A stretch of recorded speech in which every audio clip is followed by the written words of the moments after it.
নমস্কার, শিব শক্তি অ্যাস্ট্রো চ্যানেলে সকলকে স্বাগত জানাই। আশা করি সকলে আপনারা ভালো আছেন, ভালো থাকুন, সুস্থ থাকুন। মাসিক রাশিফলের আজকের পর্বে আলোচনা করব মিন রাশি এবং লগ্নের জাতক জাতিকাদের এপ্রিল মাসটা মূলত কেমন কাটবে সেই নিয়েই। সঙ্গে থাকবে নাক্ষত্রিক বিশ্লেষণ এবং সেই সঙ্গে প্রতিকার। ভিডিওটি সম্পূর্ণ আপনারা দেখুন, সেই সঙ্গে চ্যানেলটি সাবস্ক্রাইব করে নেবেন অবশ্যই। দেখুন, মিন রাশি এবং লগ্নের বর্তমানে কিন্তু জীবনে বেশ কিছু ঝড়ঝঞ্ঝাট চলছে অলরেডি। যেহেতু বর্তমানের গোচর লক্ষ্য করলে আমরা দেখব যে আপনাদের 4th হাউসের অধিপতি এবং 7th হাউসের অধিপতি বর্তমানে অবস্থান করছেন রাহুর সঙ্গে আপনাদের রাশি বা লগ্নের ওপরেই। সেই সঙ্গে অবস্থান করছে কে না আপনাদের 6th হাউসের অধিপতি রবি, যিনি কিনা বর্তমানে রাহুর গ্রাসে রয়েছেন। অর্থাৎ ঝড় বা ঝামেলা, বিশেষ করে উটকো কিছু ঝামেলা বা উড়ো কিছু ঝামেলা, সেগুলো কিন্তু আসছেই। সেই সঙ্গে স্বামী স্ত্রীর মধ্যে ভুল বোঝাবুঝি বা ব্যবসায় হঠাৎ করে ডিটোরিয়েট হয়ে যাওয়া, সেই জায়গাগুলো কিন্তু বর্তমানে হচ্ছে। বেশ কিছু জাতক জাতিকাদের যাদের ন্যাডাল চার্টে রাহু কিন্তু ভালো অবস্থায় নেই, এদের ক্ষেত্রে কিন্তু বেশি প্রবলেম হচ্ছে। সুতরাং অবশ্যই আপনারা চ্যানেলটিকে সাবস্ক্রাইব করে নেবেন, দেখতে থাকুন। আমরা দেখব যে মোটামুটি এপ্রিল মাসের প্রথম দিকে বুধকে ট্রানজিট হতে দেখব মেষ রাশিতে, এবং 14th অফ এপ্রিলের পরে রবিকে আমরা দেখব মেষ রাশিতে ট্রানজিট হতে। সেইখানে রবিদেব আবার উচ্চস্থ হবে। সুতরাং যথেষ্ট ভালো সময় আসতে চলেছে। অবশ্যই আপনারা চ্যানেলটিকে সাবস্ক্রাইব করে নেবেন, যাতে প্রতিটা ভিডিওর নোটিফিকেশান আপনাদের কাছে পৌঁছায়। দেখুন, গ্রহের প্রতিটি গোচর আমাদের কিন্তু দেখতে হয়, আমাদের কিন্তু ফলো করতে হয়। না হলে কিন্তু আমাদের সিদ্ধান্ত নেওয়ার ক্ষেত্রে, আমাদের যে প্ল্যানিংগুলো রয়েছে সেগুলো নেওয়ার ক্ষেত্রে কিন্তু সমস্যা হবেই হবে। যার ফলে কি হয়, আমাদের অ্যাস্ট্রোলজারদের কাছে ছুটতে হয় বেশ কিছু প্রতিকারের জন্য।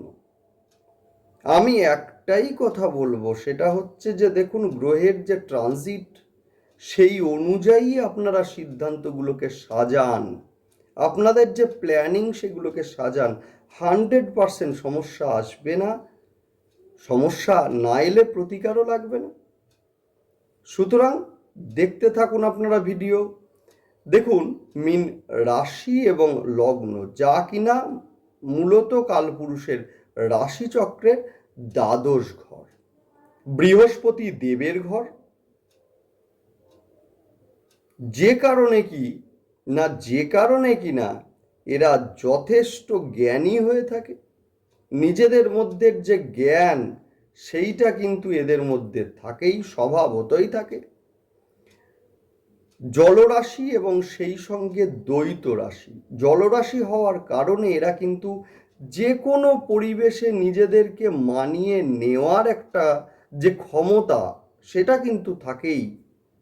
সেই সঙ্গে বলবো যে যে কোনো সিদ্ধান্ত নেওয়ার ক্ষেত্রে, যেহেতু দ্বৈত রাশি, সেই জন্য সিদ্ধান্ত গ্রহণের ক্ষেত্রে কিছুটা বিলম্ব। এটা কিন্তু বৃহস্পতিদেব বকরি থাকলে বা রেক্টোগেট থাকলে আমরা কিন্তু এইটা দেখব। সেই সঙ্গে আবার দেখব যে হঠকারী সিদ্ধান্ত নেওয়ারও একটা প্রবণতা, অর্থাৎ হঠকারী সিদ্ধান্তের সঙ্গে ভুল সিদ্ধান্ত। এরা সাধারণত হঠকারী সিদ্ধান্ত নিলে, বৃহস্পতি দেব যদি ভালো অবস্থায় না থাকে, তাহলে অধিকাংশ ক্ষেত্রে ভুল হওয়ার একটা সম্ভাবনা এটা কিন্তু থাকেই। ভ্রমণশীল হয়ে থাকে এরা। সেই সঙ্গে বলবো যে সহজে মানুষকে বিশ্বাস এইটা কিন্তু করে নেয় মীন রাশির জাতক জাতিকারা, এবং যার প্রতিদান হিসাবে এরা কিন্তু অন্যের কাছ থেকে যেটা পায় সেই অভিজ্ঞতাটা যথেষ্ট তিক্ত, মানে সব ক্ষেত্রে যে ভালো হয় সেটা কিন্তু নয়।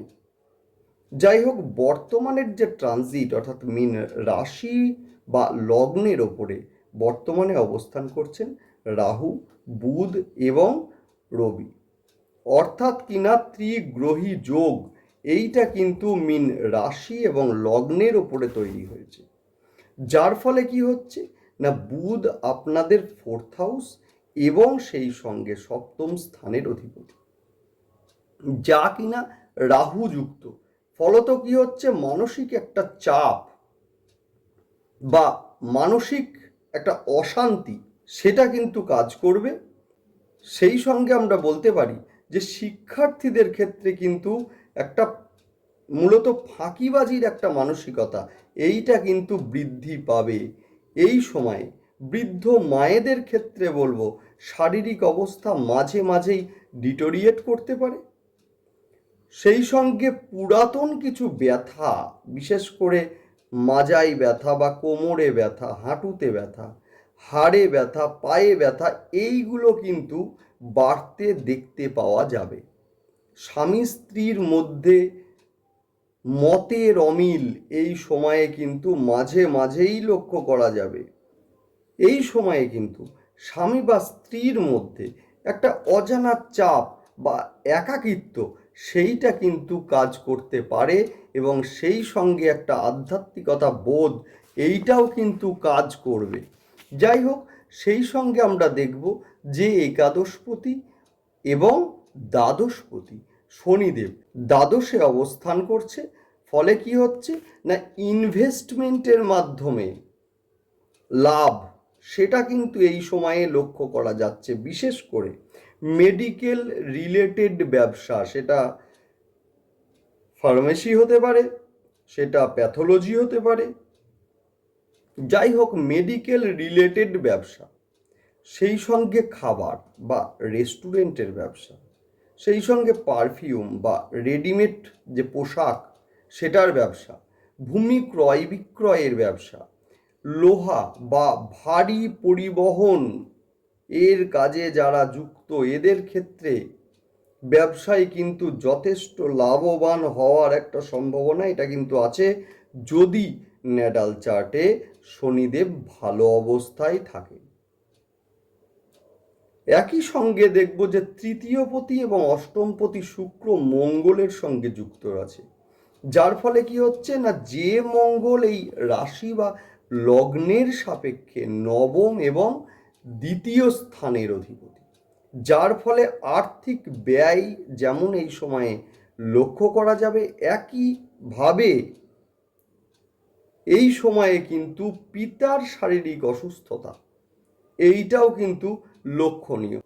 রাশি বা লগ্নের অধিপতি বৃহস্পতি, যিনি দশমপতিও বটে, বর্তমানে তিনি কিন্তু দ্বিতীয় স্থানে অবস্থান করছেন, যার ফলে নিজ চেষ্টায় কর্মপ্রাপ্তির একটি সম্ভাবনা এটা কিন্তু এই সময়ে আছে, এবং একই সঙ্গে মূলত কর্ম থেকে উপার্জন বৃদ্ধি এইটাও হবে। একটা কথা মনে রাখতে হবে যে এই সময়ে কিন্তু বুধ এবং রাহু একসঙ্গে আছে। বুধ যেমন আপনাদের একদিকে 4th হাউস এবং একদিকে 7th হাউসের অধিপতি, অন্যদিকে জানতে হবে যে বুধ আমাদের বুদ্ধির কারক গ্রহ, যিনি রাহুর সঙ্গে আছেন। অর্থাৎ হঠাৎ করে বুদ্ধির ভুল বা হঠকারী সিদ্ধান্ত নেওয়া বা মানসিক একটা চঞ্চলতা এইটা কিন্তু এই সময়ে বিরাজ করার একটা সম্ভাবনা এটা কিন্তু থাকছেই। একটা কথা বলবো, সেটা হচ্ছে এপ্রিলের প্রথমেই বুধ কিন্তু মেষ রাশিতে গোচর করবে, যার ফলে কি হবে না, মূলত 4th হাউস এবং 7th হাউস সম্পর্কিত যে সমস্যাগুলো, এই সমস্যাগুলোর কিন্তু মুক্তি হবেই হবে। বিশেষ করে প্রথম সপ্তাহের পর থেকে ব্যবসার কিছুটা উন্নতি সেটা আমরা দেখব। বিবাহের বিষয়ে যাদের বাধা আসছিল এই সময়ে বিবাহের কথাবার্তা এই সময়ে বলা যেতে পারে, যার পরিণতি পাবে 14th of এপ্রিলের পর, অর্থাৎ বৈশাখ মাস পড়ার পর। ষষ্ঠপতি রবি 14th of এপ্রিল মেষে গোচর করবে এবং সেই সঙ্গে তুঙ্গস্থ হবে। যারা গৃহ ক্রয় করতে চাইছেন বা গৃহ নির্মাণ করতে চাইছেন এবং এর জন্য লোন চাইছিলেন, এদের ক্ষেত্রে কিন্তু লোন সহজেই প্রাপ্তি হবে এবং সেই সঙ্গে গৃহ প্রাপ্তিও হবে, যেহেতু 4th হাউসের অধিপতি উনি রয়েছেন কোথায়? দ্বিতীয় ঢুকবেন, অর্থাৎ এই সময়ে কিন্তু গৃহের প্রাপ্তি এইটাও কিন্তু লক্ষ্য করা যাচ্ছে। যাই হোক, নেক্সট আলোচনায় আসব, সেটা হচ্ছে নাক্ষত্রিক বিশ্লেষণ নিয়ে।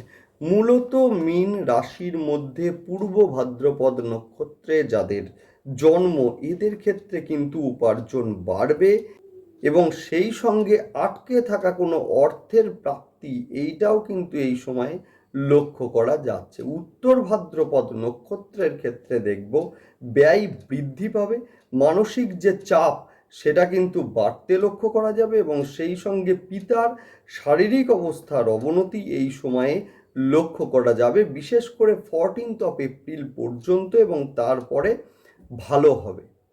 যাই হোক, নেক্সট আসবো রেবতী নক্ষত্রের ক্ষেত্রে। রেবতী নক্ষত্রের জাতক জাতিকাদের হঠাৎ কোনো বেফাঁস মন্তব্যের জন্য কিন্তু অন্যে আপনাদের ভুল বুঝতে পারে, এই বিষয়ে কিন্তু সতর্ক থাকবেন। সেই সঙ্গে বলবো যে গৃহ জমি প্রাপ্তি এবং বিবাহের দেখাশোনার ক্ষেত্রে এই সময়টা বিশেষ শুভ।